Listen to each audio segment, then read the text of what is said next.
आंदोलन की साथी और साथ में विश्वविद्यालय की भी साथी रही, डॉक्टर रितु सिंह के इस हिम्मत हौसले को मैं सलाम करता हूं। और यहाँ आना इसलिए महत्वपूर्ण नहीं है कि हम डॉक्टर रितु का साथ देने के लिए यहाँ आए। असल में हमें ये महसूस होता है, हम जैसे बहुत सारे लोगों के हिस्से की लड़ाई लड़ते हुए डॉक्टर रितु ने ये हिम्मत की है और यहाँ बैठी हैं, इसलिए यहाँ आकर के हमें हिम्मत मिली है कि लड़ाई इस तरह से बिना डरे अपने उसूलों और अपने अधिकार के लिए लड़ी जानी चाहिए। ये लड़ाई जो लड़ी जा रही है ये इसलिए भी हमारे लिए महत्वपूर्ण है क्योंकि मैं खुद इसी विश्वविद्यालय का हिस्सा हूँ। डॉक्टर रितु की नौकरी जब छीनी गई, इन्हें नौकरी से निकाला गया, तो उसके पहले हम लोग लगातार नौकरी में होते हुए कभी शिक्षा बचाने की लड़ाई हो, कभी 13 पॉइंट रोस्टर की लड़ाई हो, कभी अलग अलग तरह के मुद्दे हैं, हम लोग साथ में लड़ाई लड़ते रहे।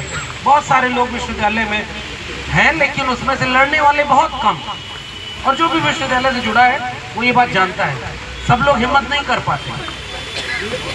और उसी बीच में ये दिन आया कि इन्हें नौकरी से निकाल दिया गया। वही पद, वही ओहदा जो डॉक्टर रितु का था वही मेरा था। ये भी एडहॉक प्रोफेसर थी, असिस्टेंट प्रोफेसर एडहॉक, वही हम भी थे। तो उस समय भी हम लोगों ने उस दौलत राम कॉलेज के गेट पर खड़े होकर, कोविड का समय था और कोविड के समय बहुत कुछ खुल गया था, रैलियां, लोग, नेता लोग रैली कर रहे थे, चुनाव लड़ रहे थे, लेकिन विश्वविद्यालय पर उनका नियम कानून अलग था। लेकिन जब नौकरी से निकाल दिया गया तो वहां लोगों ने आंदोलन किया और उस आंदोलन में हम लोग भी शामिल हुए। उसका भी एक मुकदमा हुआ।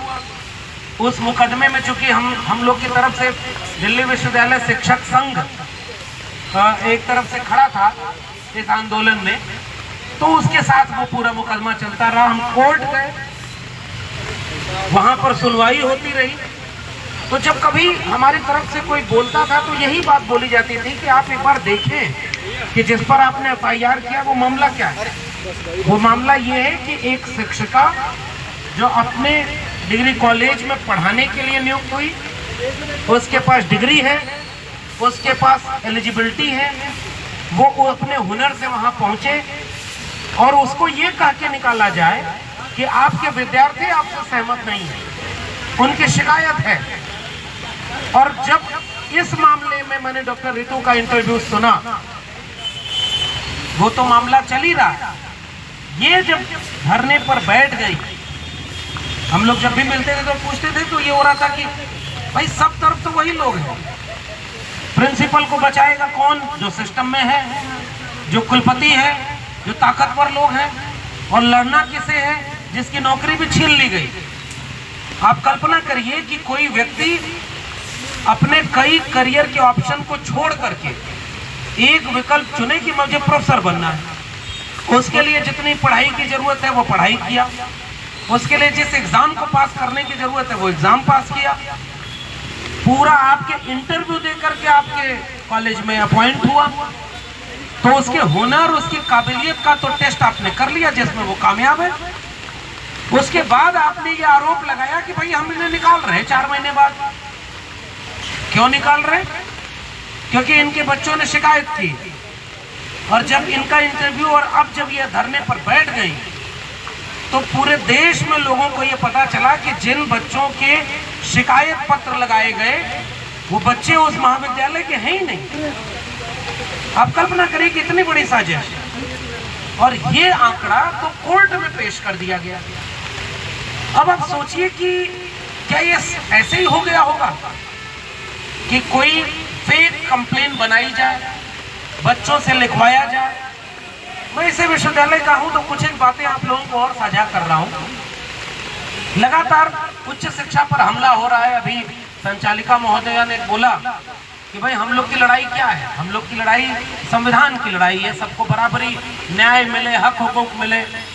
और उसके साथ हमारी लड़ाई ये है कि सबको शिक्षा मिले, क्योंकि हम यहाँ खड़े हैं तो हम उसी शिक्षा की बदौलत खड़े हैं, और उसी शिक्षा के हक की लड़ाई हमारे पुरखे फूले, अंबेडकर, पेरियार सबने उसी शिक्षा के लिए लड़ाई लड़ी।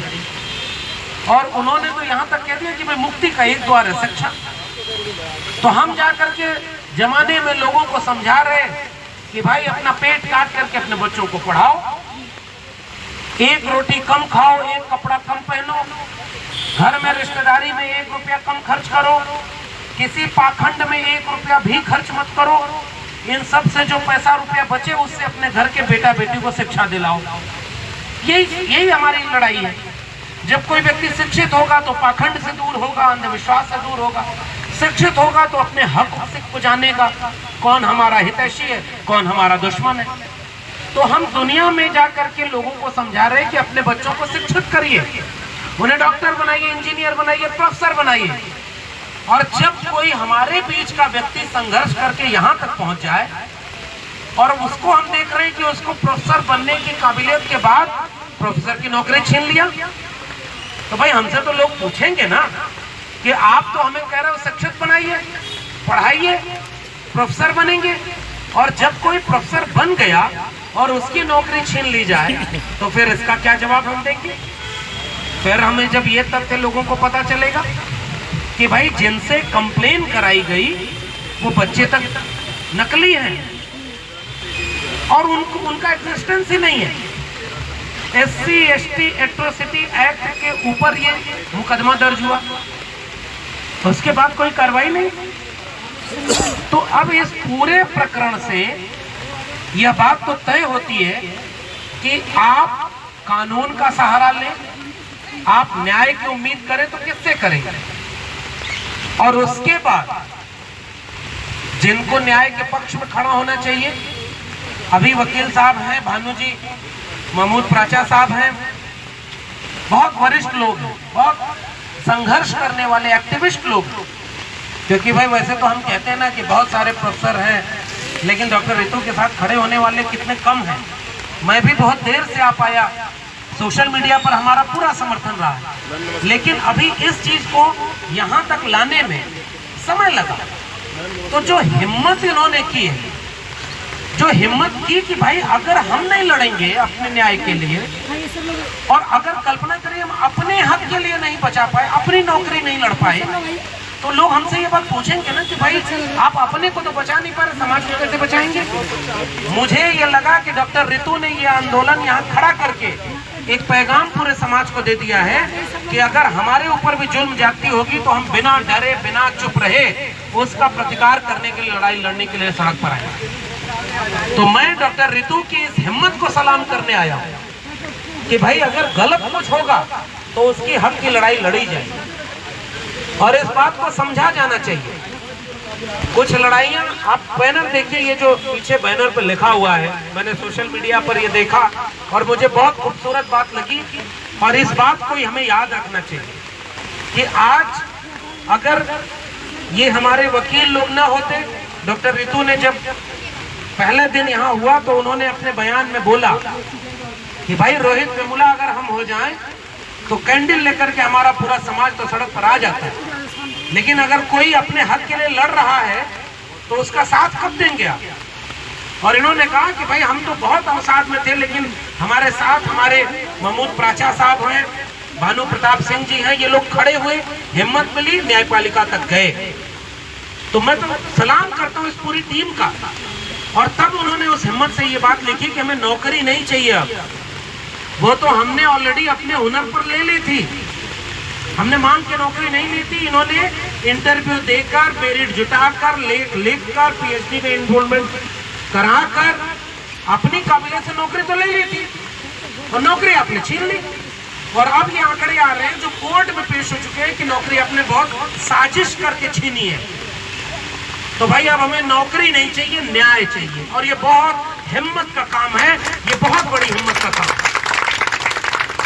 और ये इसलिए हिम्मत का काम है कि आज डॉक्टर रितु के साथ जो काम हो रहा है वो कल हमारे साथ हो सकता है। डॉक्टर रितु से पहले भी बहुत सारे लोगों को ऐसे पता नहीं किस किस नाम पर नौकरी से निकाल दिया गया होगा, शायद उनको इतनी हिम्मत नहीं रही होगी, वो नहीं बोल पाए होंगे। इसलिए जब हमारे समाज का कोई व्यक्ति खड़ा होकर अपने न्याय के लिए लड़ता है तो वो केवल निजी लड़ाई नहीं लड़ जाती, वो पूरे समाज को हिम्मत देने वाली लड़ाई हो जाती है कि अगर मेरे साथ गलत हुआ और मैं लड़ सकती हूँ तो आपके साथ भी जब गलत हो तो आप भी खड़े होना, हम एक दूसरे की हिम्मत बनने के लिए आंदोलन करें।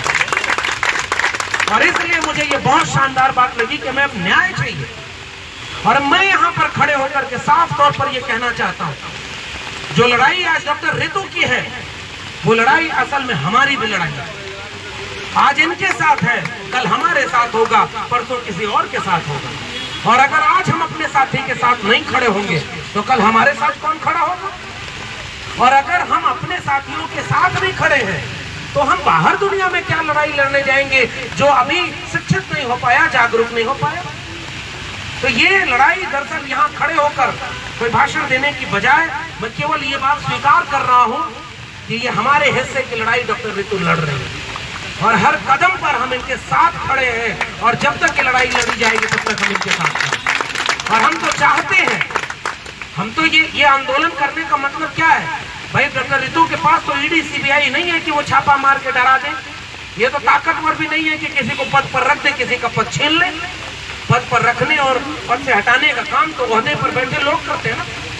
ये लड़ाई किस चीज की है कि हमारे आपने डॉक्यूमेंट दिया कि हम आपको इस वजह से नौकरी से निकाल रहे हैं, तो वकील और डॉक्टर रितु ने सबने मिलकर डॉक्यूमेंट कोर्ट में रखा कि जो आपने प्रमाण दिया है वो प्रमाण गलत है, तो कोर्ट इसकी सुनवाई करे और तत्काल में ये काम होना चाहिए। SC ST एक्ट अगर लग गया, डॉक्टर रितु दो पहचान से आती है। हम लोग अपने समाज को क्यों खूबसूरत बनाना चाहते हैं? हम जानते हैं कि समाज में जो जितना हाशिए पर ढकेल दिया गया है उसके लिए अपने हक के लिए लड़ना, बोल पाना उतना ही कठिन हो गया। अगर कोई जातियों में दलित तबके का है, शेड्यूल कास्ट से आता है, शेड्यूल ट्राइब से आता है, तो वो सबसे हाशिए पर ढकेल दी गई पहचान है। और उनमें भी अगर कोई महिला है तो वो दुगनी पहचान उतनी हाशिए पर ढकेल दी गई है। वहां से कोई खड़ा होकर के लड़ने की हिम्मत करके दिल्ली विश्वविद्यालय के गेट नंबर 4 पर बैठ जाए तो ये सामान्य हिम्मत का काम नहीं है, ये बहुत हिम्मत का काम है। और हम केवल यहां से ये मांग करते हैं कि न्याय होना चाहिए, जो गलत है उसे सजा मिले, जो सही है उसके साथ न्याय हो। और हम जानते हैं कि अब तो विश्वविद्यालयों में कौन लोग प्रोफेसर बन रहे हैं। आप जिस पावर जिसके पास है, जिसके पास ताकत है, जो सत्ता में है, आप उनके जाके पैर छूइए, आपको नौकरी मिल जाएगी। आप उनकी विचारधारा का झंडा उठा लीजिए, आप परमानेंट कर दिए जाएंगे। और आप उनकी विचारधारा को नहीं मानते, आपको कभी इंटरव्यू में 1 मिनट से ज्यादा समय नहीं दिया जाएगा। आज जो हो रहा है, डॉक्टर रितु तो शुरुआत कर रहे हैं उस लड़ाई की। ये लड़ाई मुझे लगता है कि शिक्षा को बचाने की लड़ाई तक जानी चाहिए। इतना बड़ा विश्वविद्यालय, ये केवल नौकरी बचाने की लड़ाई नहीं है। मैं यहाँ से एक सवाल पूछना चाहता हूँ, इस विश्वविद्यालय मैं आया हूँ तो मुझे पता है कि हलचल विश्वविद्यालय में होगी। हमें भी नोटिस दिया जाएगा कि भाई तुम कैसे चलेंगे, क्योंकि हमारे पास ऑलरेडी कई नोटिस दिया जा चुका है, हम भी उनके निशाने पर। लेकिन अब पता नहीं, डॉक्टर रितु को उन्होंने पहले निशाना बना लिया, इसलिए हम डॉक्टर रितु के साथ खड़े हैं। तब भी खड़े थे जब कोविड था, उस समय भी खड़े थे, उस समय भी आंदोलन किया, मुकदमा हुआ, और आज भी खड़े हैं और तब तक खड़े रहेंगे जब तक नौकरी ने न्याय मिल नहीं जाता। और ये लड़ाई इसलिए भी लड़ी जानी चाहिए, आज एक व्यक्ति अगर दिल्ली विश्वविद्यालय के प्रोफेसर बनने के ओहदे तक कोई पहुंच गया, उसके साथ अन्याय हो गया, वो न्याय नहीं ले पाया, ये गांव वालों को हम कैसे उम्मीद करेंगे कि वो अपने हिस्से की लड़ाई लड़के न्याय पा जाएंगे? जहां न मीडिया है, ना जहां कोई बोलने वाला, जहां कोई शायद महमूद प्राचार्य, शायद कोई भानु प्रताप सिंह भी ना हो, कोई तमदारी से खड़े हो जाए कि नहीं हम आपके लिए कोर्ट में खड़े होंगे। यहाँ तो देश भर से लोग आ रहे हैं, और डॉक्टर रितु को हमारी भी हिम्मत मिले, हमें भी लोग फोन करके पूछते हैं कि भाई वो आंदोलन कैसा है। मैं एक ही बात बोलता हूँ, वो आंदोलन आप उनके बैनर पर देखिए, वो नौकरी मांगने का नहीं, न्याय मांगने का आंदोलन है, और वो बहुत बड़ा आंदोलन है। आज भले ही थोड़े से लोग हैं, आज भले ही थोड़े से लोग हैं, लेकिन मैं उम्मीद करता हूँ कल यहाँ पर विश्वविद्यालय परिसर का रंग बदल दिया जाए, सारे लोग एक ही विचारधारा के भर्ती कर लिए जाएं। भाई ये विश्वविद्यालय में आज जो भर्ती हुए लोग हैं जो उनकी विचारधारा को मानते हैं, उनको भी एक बात याद रखनी चाहिए कि आपका अपॉइंटमेंट तब हुआ था जब आपकी सरकार नहीं थी, आपके विरोधी की सरकार थी। फिर भी कोई इंटरव्यू में बैठकर आपको नौकरी दिया ना। 40 साल से आपने उनका कार्यकर्ता रहने के बाद भी आपने इस विश्वविद्यालय में नौकरी की है ना। और आज आप देख रहे हैं कि अच्छा इसको निकाल दो, ये अम्बेडकराइट है, इसको मत ले लेना, ये कम्युनिस्ट है, इसको मत निकालना, ये हमारे यहाँ नहीं आता है। एक एक चीज की सूची बन के आ रही है। कैसा इंटरव्यू? मैं इंटरव्यू देने जाता हूँ, 1 मिनट का इंटरव्यू, 1.5 मिनट का इंटरव्यू। जिस पढ़ाई को पढ़कर यहाँ तक आने में 25 साल लग गए, उसका इंटरव्यू भी 25 मिनट नहीं होता है, 2.5 मिनट का इंटरव्यू। और जो इंटरव्यू लेने आता है, अगर उसको हमारी चेयर पे बिठा दे तो उसको भी पसीना आ जाए, वो इंटरव्यू लेने के काबिल नहीं। लेकिन एक सेटिंग बनी हुई है सबकी, कौन इंटरव्यू लेने जाएगा हम तय करेंगे, कौन प्रिंसिपल बनेगा हम तय करेंगे, कौन परमानेंट बनेगा हम तय करेंगे। तो ऐसे में डॉक्टर रितु जो पहले से और हमसे कहते हैं कि भाई आप क्लास के बाहर बोलते क्यों हैं, ये प्रोफेसर बनने का ओहदा, वकील साहब लोग बैठे हुए हैं, ये प्रोफेसर बनने का ओहदा सरकारी नौकरी नहीं है, हम सरकार के मुलाजिम नहीं है, हम अपनी गवर्निंग बॉडी अपने विश्वविद्यालय के मुलाजिम होते हैं। हमको सरकार ने नौकरी नहीं दी, इस विश्वविद्यालय परिषद ने दी जो स्वायत्त होता है, ऑटोनोमस होता है। इसलिए हम आजाद हैं कि हम अपने समाज और सरकार के बारे में बात कर सकते हैं। हम प्रोफेसर हैं, उससे पहले इस देश के नागरिक हैं, और इसलिए हमारी जिम्मेदारी है कि हम अपने समाज के बारे में बोलेंगे। अगर अच्छा है तो अच्छा बोलेंगे, अगर कुछ गलत हो रहा है तो गलत के खिलाफ भी बोलेंगे। इसलिए आप ये नहीं कह सकते कि आप विश्वविद्यालय परिसर में पढ़ाती हैं, आप बाहर बोल रही हैं इसलिए हम आपको नौकरी पे निकालेंगे। कैसे निकाल सकते? कागज दिखाइए। कोई अगर ऐसा नियम का शर्त आपने लगाई हो तो कागज दिखाइए जहां पर ये लिखा है कि आप बाहर नहीं बोल सकते। एक प्रोफेसर तो आलोचक होता है। हम जैसा क्लासरूम बनाना चाहते हैं पहले वैसा समाज तो बने, और अगर समाज हमारा अच्छा नहीं होगा तो हमारा क्लासरूम अच्छा कैसे होगा। अगर बाहर कोई समाज में बुराई है उस पर हम कोई बात ना बोले तो हम अपने क्लासरूम को अच्छा कैसे बना लेंगे। इसलिए एक अच्छा शिक्षक, एक अच्छा नागरिक भी होना चाहिए। और डॉक्टर रितु अगर अच्छे नागरिक होने को चुन लेती हैं तो शायद यह भी बहाना बनाया गया कि इनको इंटरव्यू के बाद, इनको 4 महीने के बाद कहा जाए कि हम आपकी नौकरी छीन रहे हैं। इसलिए हम इस परिसर के हैं और हम अंदर का सारा खेल जानते हैं। हमारे जैसे लोग इस खेल को झेल रहे हैं, और ये बात देश तक लोगों को जानी चाहिए कि ये लड़ाई, आप तो देश के बाहर बैठे लोग हो, आपको पता ही नहीं कि दिल्ली विश्वविद्यालय में हो क्या रहा है। और जो दिल्ली विश्वविद्यालय में SC ST OBC प्रोफेसर बने हैं वो भी डरते हैं कि भाई हमारी नौकरी न चली जाए। मैं भी यहाँ आया हूँ और मैंने सोशल मीडिया पर समर्थन किया तो मुझे पता है कि इसका नुकसान होगा, लेकिन भाई जो नहीं बोल रहा है उसका भी तो नुकसान हो रहा है। जो चुप है, चेगवेरा की एक लाइन है कि मैंने कब्रिस्तान में उनकी भी कब्रें देखी हैं जो केवल इसलिए चुप रहे ताकि बोलेंगे तो मारे जाएंगे। उनकी भी कब्रें कब्रिस्तान में पड़ी हुई हैं। जितने लोग नौकरी से निकाले जा रहे हैं उनमें सबसे ज्यादा वो लोग हैं जो चुपचाप रहे थे। तो जो चुप रहा वो भी नौकरी से निकाल दिया गया। जो चुप रह करके पैर छूता था, गुरुजी हमारा रख लीजिए, यहाँ से चैम्बर से निकलता है टीचर, प्रोफेसर। और मैं तो सोशल मीडिया पर लिखता रहा हूँ, बड़े लोगों को बुरा लगता है, लगे झोला प्रोफेसर के कंधे पे है तो रिसर्च स्कॉलर बिछ जाएगा। अरे गुरुजी आप अपने कंधे पर ये वजन लेके क्यों चल रहे हैं? हम है ना वजन ढोने के लिए। अरे आप गाड़ी से क्यों गेट खोल रहे हैं? हम आपका गेट खोलते हैं। कहीं गड्ढा हो तो रिसर्च स्कॉलर लेट जाएगा कि आपकी गाड़ी में कहीं धक्का न लग जाए। ये विश्वविद्यालय के चैम्बर जो बने बैठे हैं, रिसर्च स्कॉलर की गैंग बना करके सूची बनाई जाती है कि तुम्हारा वहां परमानेंट करा दे रहे, तुम्हारा वहां परमानेंट करा दे रहे, तुम जरा उनकी तारीफ कर देना, तुम फेसबुक पर ये लिख देना। इससे तो नौकरी मिल रही दिल्ली विश्वविद्यालय की, और सीधे तौर पर उनके अपने विचारधारा का जो है, उनके अपने खेमे का है, उसको नौकरी दे रहे। तो जो अम्बेडकर की बात कर रहा है वो आंख में चुभेगा, जो फूले पेरियार की बात कर रहे हैं वो आंख में चुभेगा। इसलिए तुम बहाना बना के उनको नौकरी से निकालता। आज इनको नौकरी से निकाला गया, हो सकता है कल नंबर मेरा आए, परसों नंबर किसी और का आए। तो जो चुप रह करके नौकरी से निकल गया, वो भी जब नौकरी से निकल रहा है तो मैं बोल करके नौकरी से निकलूंगा तो मुझे कम से कम नाज रहेगा कि मैं किसी के सामने झुका नहीं था, अपने उसूलों पर खड़े होकर के नौकरी से निकल। और इसलिए मैं डॉक्टर रितु के समर्थन में खड़ा हूँ। ये चाहती तो नौकरी से निकलने के बाद किसी प्रोफेसर के चैम्बर में जाकर कहते हैं कि हम आपके सामने बैठे हैं, आप हमें नौकरी दिलवा दीजिए, हम अब कुछ नहीं बोलेंगे, हम अब कोई काम नहीं करेंगे सामाजिक। लेकिन डॉक्टर रितु ने ये काम नहीं चुना।